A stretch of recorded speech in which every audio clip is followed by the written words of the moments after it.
Ladies and gentlemen, welcome back to the channel and welcome to our first Monday night live Q&A session of the season. It won't always be a Monday night. Most of the time it will be, but we'll change it about when need be. We're here to catch up on the opening weekend of the season. We're here to have a bit more of an in-depth discussion from the video I done earlier on today, and ultimately we're here just to chinwag about Celtic. So it's good to be back. Throughout the summer months, things are a wee bit more hectic and there's a little less scheduling on the channel as there usually would be.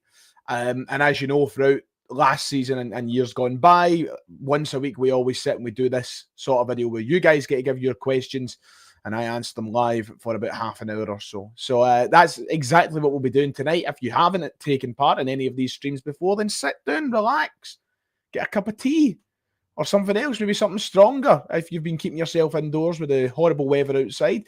Ask your questions and I will answer. It's as simple as that. And if you haven't already, please make sure to hit like and subscribe. It would be much appreciated. Hello to everybody who is piling in the chat, including channel members. I can see Mackenzie in there. I can see Luke in there. I can see Callum in there. A few channel members already.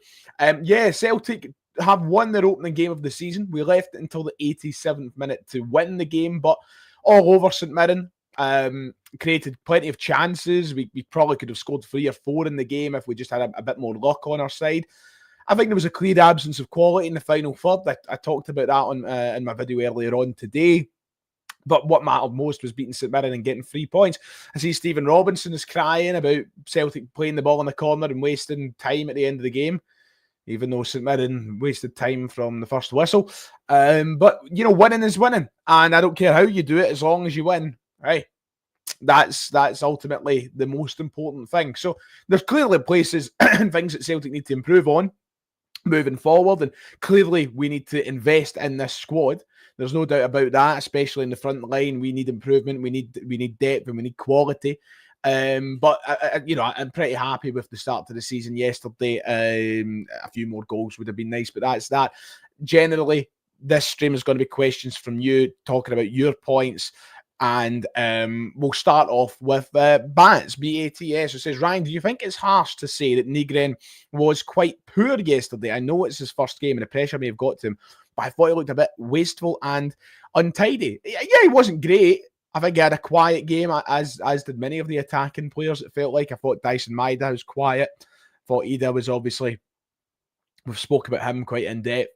Yang was non-existent. I thought that the best attacking player in the game was James Forrest when he came on the pitch, to be quite honest. So I don't know if it was necessarily just a Nygren problem or if maybe that was just something that bled its way into all the attacking players in the game yesterday, being the first competitive game at Celtic Park as well. Yeah, maybe the pressure got to him a wee bit, but it's one game, and I've already seen people on Twitter writing him off because their support are totally normal. And I've seen people picking on the guy because he decided to try and ramp up the crowd while taking a corner. What is wrong with us? Why do so many people have something to moan about all the time? Like, just, he tried to get a wee bit of atmosphere going. Nothing wrong with that. Yeah, boy, had a quiet game, but I think in pre-season we've seen signs of a great player, and I think that we know we've signed a good player from North Zealand as well, one that Rodgers clearly believes in too. Yeah, I'm sure that we'll get to see a lot more from him in the coming games. One of the points, this is what I said yesterday, just to bring up Danny Boy's question here, which I think is very interesting because it was one of the big things spoke about after the game, and especially between me, Kieran, and my mate Mark when we were at the pub. The corner kick situation, I'm just fully convinced that Celtic, I bet you, I've not seen much of Nygren playing at Nordsjælland, and nor am I going to pretend I have, but I bet he was cracking at corners there. I bet he was brilliant. I just feel like there's a situation that when players come through the door at Celtic, they don't know how to take a corner, or they're deliberately told to take shite corners.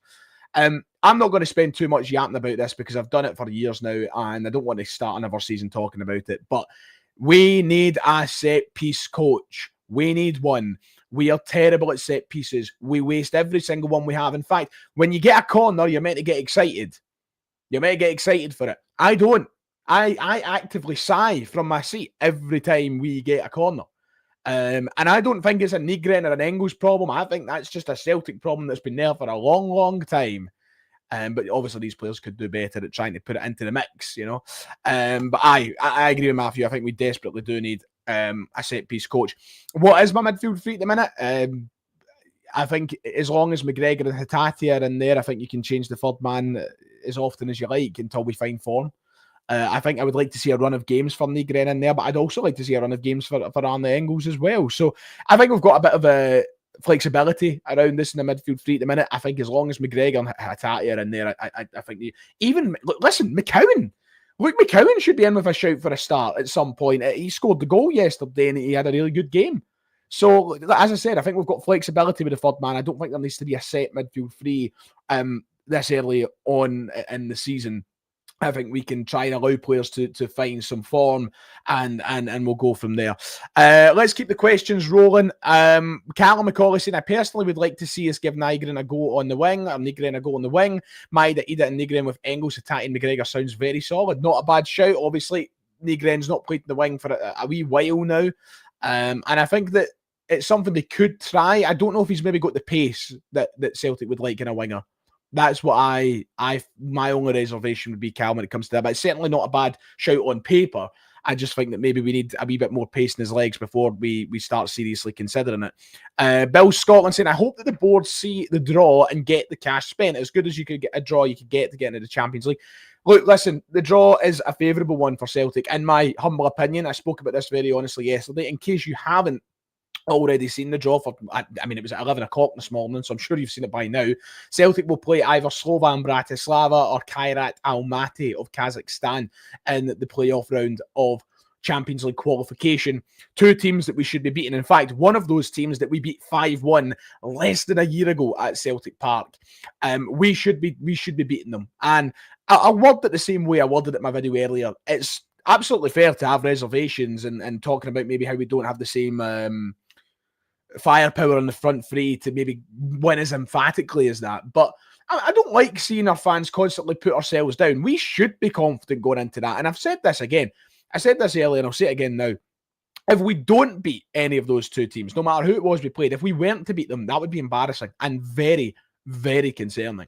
So Celtic will be looked at as favourites. They should be looked at as favourites. But I agree with Bill's 100%. I think that we need to look at this as a very good chance of qualifying for the Champions League and not look at it in a sense that, okay, we don't need to rush into signings. No, let's put them to the sword and let's get ourselves through emphatically to create this impression to teams in the Champions League that Celtic, like last year, can be a problem rather than just chancing ourselves getting through, you know?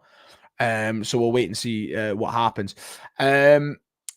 So people asking about transfer links, and I've seen a good few questions about that for this evening.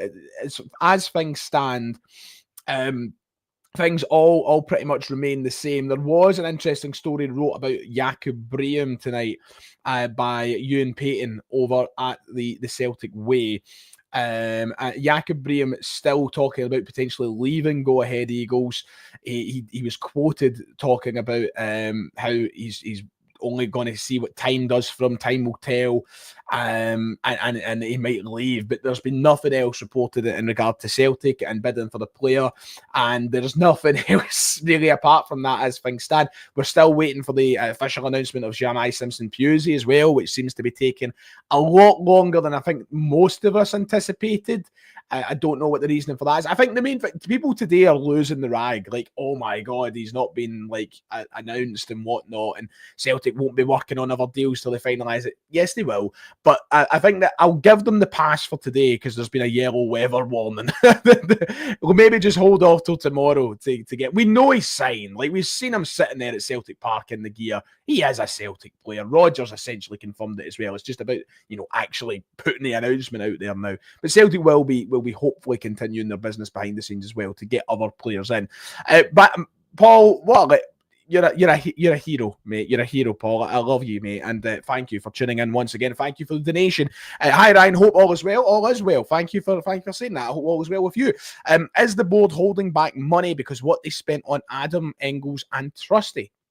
I mean, it's never a foolish thing to suggest, Paul. Have they scared themselves of spending money? Potentially so. But I don't think that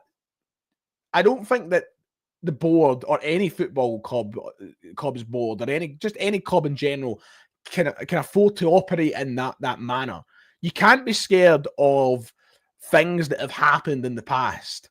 And I mean, God almighty, look at clubs like Manchester United, the duds they have spent upwards of 60, 70, 80, 90, 100 million pounds. It doesn't scare them off going and spending big money in future seasons. And Celtic can't operate like that. Listen, they were all investments. And they are not investments that are done yet. You know, Engels is somebody who is 21, 22 years of age. That 11 million pounds that he cost, you know, we've got years to get the 11 million pounds out of that. Idah, for as bleak as it might be looking for some, is once again 24 years of age. He has time to make up for that. And Austin Trusty, £6 million, never say never either. But even if you aren't faithful of these players, and some people aren't, even if you aren't, right? The board can't look at things like that. The board can't look at players that cost money and go, right, we can't spend it again, because it would just be stupid. Not every player is going to be a success. Not every player is going to be a dud.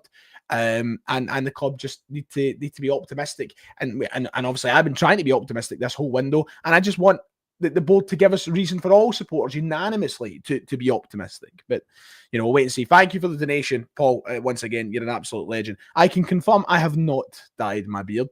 For anybody who is accusing me of it, Ryan, this beard is the same colour it always is. Actually, it's because it's a wee bit darker because I don't know, actually. It's usually maybe a bit more ginger. I don't know why it's darker. I have not dyed it, though. I would admit when I've dyed it, because I did dye it a few years back. And that's the only time I ever done it.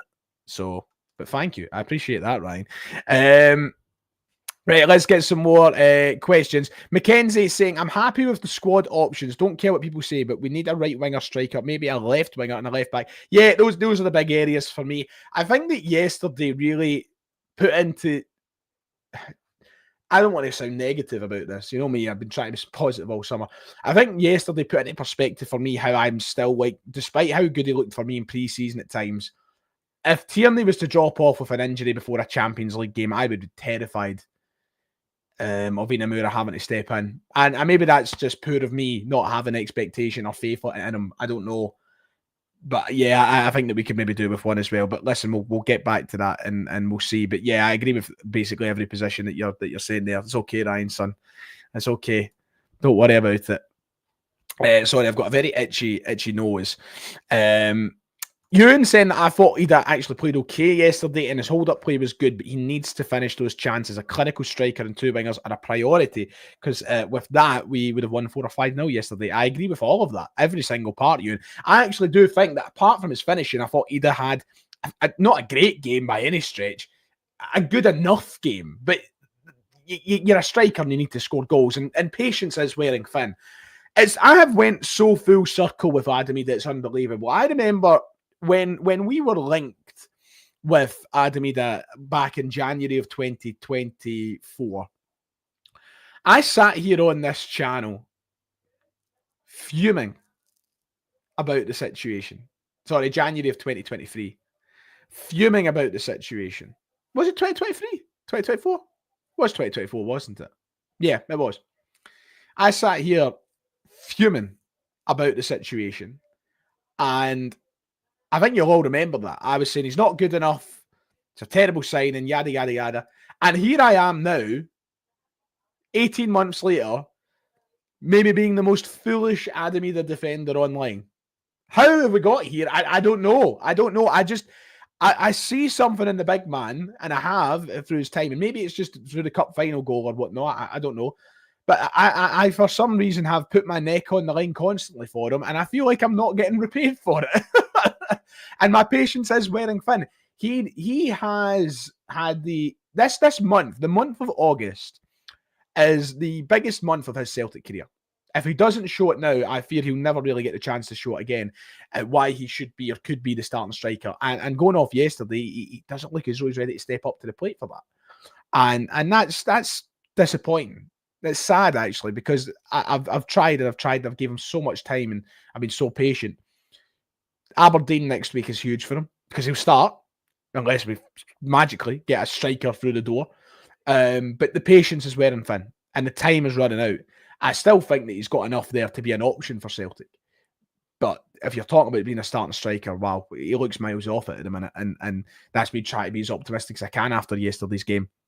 It's just he needs to be scoring a lot more of those chances. So it's as simple as that. Aaron saying, I was thinking I would have liked Kairat Almaty until I realised where they are from. Each time you wear that hat, I think I do like that hat until I remember it's an Eagles one, and I'm a Seahawks fan. Well, apologies for that, but go Birds. And yeah, Almaty would be just remember, if we do get Kairat Almaty, we'd have to go to Kazakhstan before the derby, which would be not ideal. I think it's like a 12-hour trip over there or something. Not ideal at all, but I think it will be Bratislava that gets there.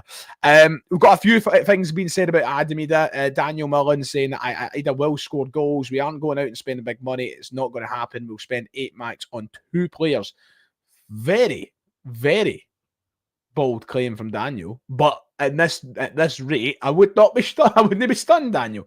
I think we will sign more than 2. I think we'll get 3 in at least.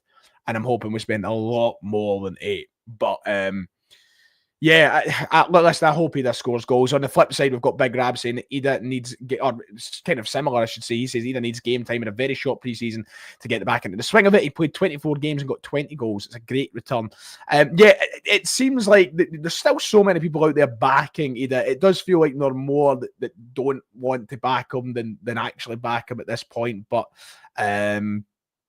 yeah, I think this is something that I seen a point about him being caught offside. Let me get this one up from Celtic Champions. Idah getting caught offside. I think that's something that he's going to have to drill out his game. It's something we're going to have to get used to, especially because going from Kyogo, who was a striker that constantly played on the line of defenders, to then Idah doing the same thing, I just don't think it's going to work.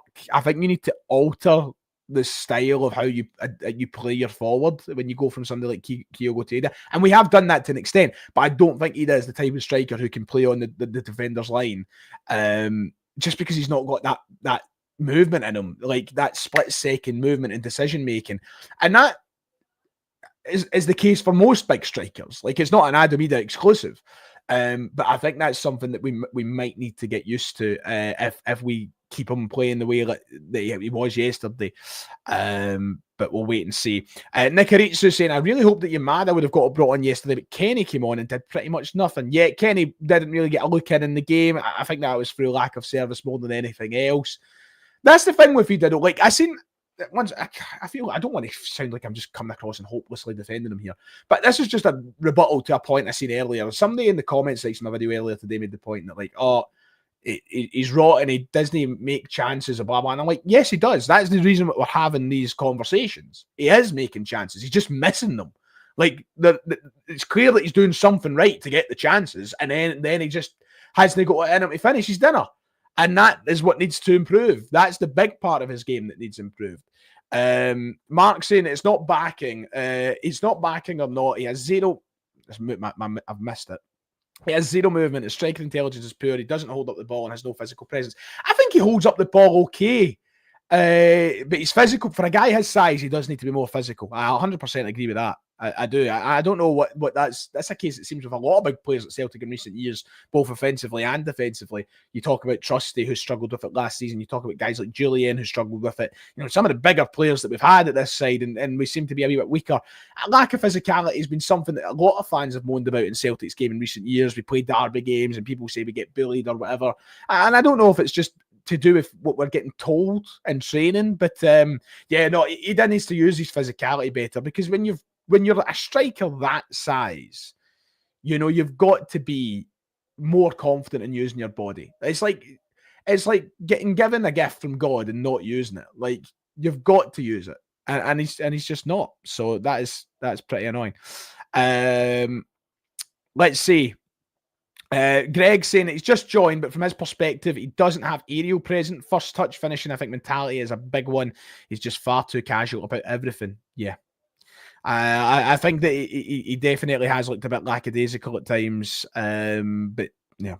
We'll try and move on from the the Idah conversation for now, or either that the last 10 minutes of this stream will be spent solely talking about Idah. Get points in about everything, and we'll wait and see. Mark saying that 4 players in pre-season caught the eye. Nigren got a start, Inamura shin, and Trusty not a look in. Baffling. What I will say is I was very impressed with Trusty when he got on the park. Not surprised he didn't start the game. No, and I think we all knew Scales was going to get the start over Trusty. And by the way, just to correct something that was taken from my video earlier today, I didn't say that Liam Scales had a bad game yesterday. Liam Scales defensively was very, very good yesterday. I just personally believe, and listen, maybe I am a hater, I don't know. I do believe that Trusty's a better player. And it's mostly because I just don't think Scales has it in him with the ball at his feet. And like it or not, that's very important for Celtic. Within the first few minutes, though, he nearly passed the ball away, and he just takes too long to make decisions. Defensively, had a really, really good game. Good tackling, good interceptions. Got us out of ball a couple of times, but he needs to improve with the ball at his feet if he wants to stay in that spot for me. But yeah, I agree with that. Listen, Inamura, I'm not. Sorry, not Inamura. Yamada. Listen, seen 45 minutes of him, so I'm not going to get too carried away. 45 minutes is hard to make a full image of somebody. But Inamura wasn't even on the bench yesterday, which I was a tad surprised at. Maybe a damning indictment of what Rodgers thinks the quality of player being brought in. But we need to see them in domestic games to actually get an idea of where they are as a player. And I just don't know when we'll get that opportunity. If Inamura's not even on the bench, when will we get that opportunity? Will it be against Falkirk in the Cup? I doubt it. But that's going to be the first game that people look to, I think, for that opportunity. Nikarutsu, thank you for the donation, brother. God bless. I really appreciate that. You'll always be my favourite Celtic channel, Ryan Monette. Here's a pint or two on me for the start of another season. Hail, hail, you absolute legend. Hail, hail to you, Nikarutsu, a channel faithful and a good man. Thank you. I appreciate it. And I will make sure to pick the wisest of pints when the time comes.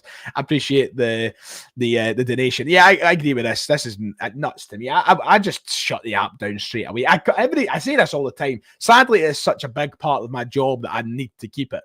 But like, oh my God, every game I become closer to just deleting the app. I don't want to live on Twitter anymore. Like, I don't want to live on social media anymore. Like, it's just a different world. Such a different world. Like, once again, I always say this, and I think matchday fans will know this. Like, but when you're in like the pub after a game, the reaction in there is just so far different from what you would get the perception of on social media. It's just wild. Absolutely wild. Thank you, Cammy, for being a member for 8 months now. That is fantastic. Cheers, mate. Celtic just signed a Premier League left back. Yet our fans are going mental. We've not signed anyone. Get a grip, a striker, a winger, and a loan. I'll be happy. Well, you'll be happy, and a lot of other. Can I speak? You'll be happier than a lot of Celtic fans if that's the case, Cammy. Yeah, it seems like there is just a big range on happiness at the minute right now and what people want, and I think that maybe 3 or 4 is what we need. Do I make money off X yet? No, because I don't pay for a blue tick. Because I'm sorry for anybody that might pay for a blue tick here, but I'm not a virgin, and I am not going to pay Elon Musk to use his app. Simple as that. To make pennies off it. Exactly. Big Nat. I'm not paying it. I'm not giving Nazis money. Simple as that. Nigren was okay. Why is everybody hating? Love that username, by the way. Love it. Is that Jeremy Clarkson as the Pope? That feels somewhat like, don't know. Not him as the Pope, anyway. I don't think he was bad. I don't think he was bad. I don't think he was good either. I thought he was just very quiet. Simple as that. Yeah, I have seen the reports that Balikwisha is still a target, but I'm not even talking about it. I'm fed up talking about Balikwisha. Thank you, Ewan, for the donation, brother. It is much appreciated. Hi, Ryan. How are you? Been loving the videos lately. Thank you, sir. Keep up the great work. What was your favourite match from SummerSlam? Lesnar returning was unreal. The less I say about Lesnar, the better. I'm not going to ruin anybody's fun, but I was shocked. I'll say that. Not for all the right reasons, but I was shocked. My favourite match, one of the main events, probably Cody Cena. It was fantastic. But the emotional aspect of Punk winning the title was very good. So one of the main events. I also thought Lyra and Becky was very, very good. So yeah, those were the 3 standards. The tag title match, that was great as well. So we've got about 6 or 7 more minutes. Get your points and questions in. Thank you for the donation, Newton. I appreciate it, brother. Legend. I'm sick of Balikwisha. I don't want him. I love how it's I'm sick of Balikwisha. Don't want him anymore. As if the guy's done anything wrong when it's Celtic that's been pissing it along. But this is what I mean. This is.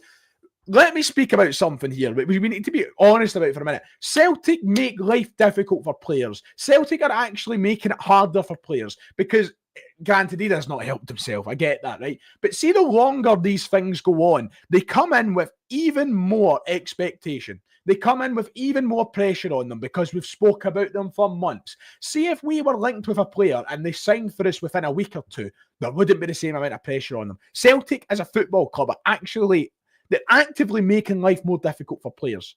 Because now if Balikwisha comes in, it's going to be a case of, oh, we finally signed him. He better be good. He's got a lot to live up to. And then if he doesn't live up to it within fucking 40 minutes, fans are going to want him out the door. You know? So Celtic make life difficult for their own signings. And it's really unfair, to be quite honest. But ho-hum. Listen, we'll see what happens. Honestly, I think it was just nerves from Negren in his first start. When he gets more comfortable in the surroundings, he'll set the world alight. I love that optimism. Love that, JCFC. Let's see. Ryan, did you watch the fantastic football like Rodgers? Might need new glasses again. Yesterday's football wasn't fantastic. It was fine, I would say. I thought the first 20 or 25 minutes was pretty fantastic. And then I thought we kind of died after that a wee bit. I thought we kind of lost our touch in the game. A wee touch was just gone or such. Aye. Yeah, those are the sorts of names that Celtic are just teasing fans with, it seems. And I don't know who's more to blame, the club or the journalists that report it or whatever. I mean, my job is to make a living. I need to come on here and talk about it. I wish that I could just avoid talking about it, but then I would be on the breadline. So sadly, that's not how I could operate, it seems. What about a new boardroom? Like an actual physical room? Like a new boardroom? I don't know. I'm not part of the board, so I don't mind. No, I think that a new board is pretty something I spoke very honestly about the other day that I think we need. Thank you to Blake for the donation, saying without a doubt a quality left winger and right winger need to come in to move forward this season. I agree, 100%. I think we need 2 wingers. If Maida were to get injured, good Lord, and a right winger is something that we need. We really do. So I agree, Blake, 100%. Thank you for the donation. Also, thank you to Mary, who donated a membership. I don't know who's picked it up. Congratulations to whoever has. Say a big thank you to Mary for that. And thank you for the support of the channel. It is very appreciated. God bless, Mary. God bless. Let's see. That's bollocks. You're talking shite. Lovely. Straight to the point. If Celtic go out and spend 15 to 20 million on anyone, that guy's under pressure every second. I don't disagree with that. I don't. I agree with that as well, but that has nothing to do with what I was saying. What I was saying is that Celtic also create bad situations when they drag out the signing of a player. Doesn't matter how much they cost. I agree with your point. At Celtic, we've seen what happened with Engels. Within weeks, he was under scrutiny because he wasn't living up to this £11 million price tag, apparently. I agree with your point, but I don't see what it's got to do with... I don't see how that combats what I was saying. Like, my point was it wasn't anything to do with price tags. So, I appreciate it. Congrats to them on the sales who picked up the gifted membership. Welcome to the club, brother. Welcome to the club. One thing we learned is Celtic know how to get the job done. And yeah, I didn't even touch on this in my video today, and it's a bit of an optimistic spin on things. Even though, listen, I'm fine with how the season has started. I would have took a win by any means necessary against a tough St Mirren side. Yes, could have been better. Yes, there is concerns. But I'm not like, oh my God, let's fold. Season's over. But that is one thing that is massive between Celtic and Rangers, and it has been for the last however long, since they returned to the top flight. Celtic know how to get wins in games like that, and they know how to navigate these tough scenarios, whereas Rangers, they don't. And Rangers find it hard to hold 1-0 leads. Celtic, they don't. So, these are the kind of small margins that will help Celtic for now, but they aren't the kind of small and I think this is to come back to the point and combat what people are saying. and to show you that I do listen and I do agree, this is the kind of thing that Celtic can't bank on forever, because eventually, whether that's this year, next year, or 10 years, eventually Rangers will be able to navigate those victories and navigate those games the way that Celtic do from now, and we can't always rely on those margins. But for the time being, there's a massive mentality difference between both sides, and it's as simple as that. I can tell you with my whole chest, right? And I've said this a number of times so far, Patrick, this season. I've got a lot of hats to eat. If Federico Chiesa was to sign for Celtic, I will eat a hat live on air. Eat a hat. Yes, it was a lot of nonsense, to leave it at that. So aye.